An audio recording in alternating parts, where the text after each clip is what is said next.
नमस्कार दोस्तों, आज की इस वीडियो में पढ़ेंगे हम भारतीय संविधान का एक बहुत ही इम्पोर्टेंट टॉपिक। जी हाँ दोस्तों, जिसके बगैर हम भारतीय संविधान की कल्पना नहीं कर सकते। यानी जो लचीला होता है, फ्लैक्सिबिलिटी प्रोवाइड करता है इंडियन कॉन्स्टिट्यूशन को, तो होता है संविधान संशोधन। जी हाँ दोस्तों, यानी संविधान में कुछ बदलाव करना या कुछ चेंजेस करना संविधान संशोधन कहलाता है। संविधान संशोधन में बदलाव का नियम तय है, इसे संविधान संशोधन बेस कहा जाता है। यह अनुच्छेद 368 में बताता है। यही आर्टिकल संशोधन प्रक्रिया का मेन है। यह संशोधन की प्रक्रिया का आर्टिकल 368 है। इसके 3 तरीके हैं संविधान बदलने के। हमने 3 तरीके पढ़ेंगे आज। तो सबसे पहला साधारण विधि, साधारण बहुमत से बिल पास हो सकता है। इसके बाद जो दूसरा टॉपिक आता है, राष्ट्रपति की मंजूरी।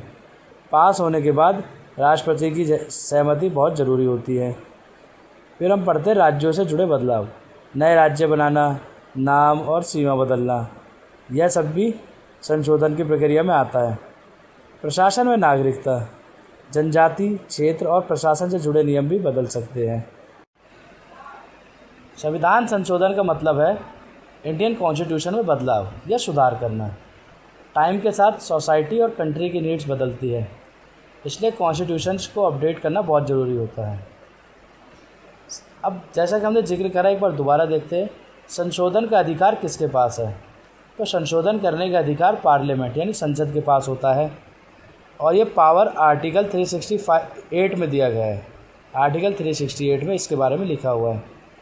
तो हमने बहुत सारे तरीके देखे संशोधन के। 3 तरीके, simple majority, special majority plus में स्टेट की अप्रूवल।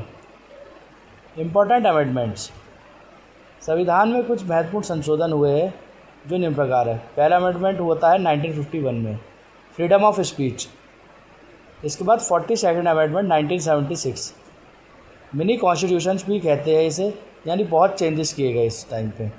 44th अमेंडमेंट जो कि हुआ 1978 में, इमरजेंसी पावर्स को इसने लिमिट किया गया। 73 एंड 74 अमेंडमेंट, पंचायती राज और अर्बन लोकल बॉडीज़ को पावर दी गई। अब कुछ बेसिक स्ट्रक्चर इसके बारे में।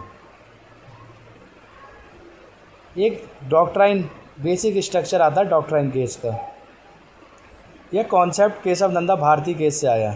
इसके अकॉर्डिंग पार्लियामेंट कॉन्स्टिट्यूशन को बदल सकती है, बट उसका बेसिक स्ट्रक्चर यानी मूल संरचना चेंज नहीं कर सकती, जैसे डेमोक्रेसी, सेकुलरिज्म और फेडरलिज्म।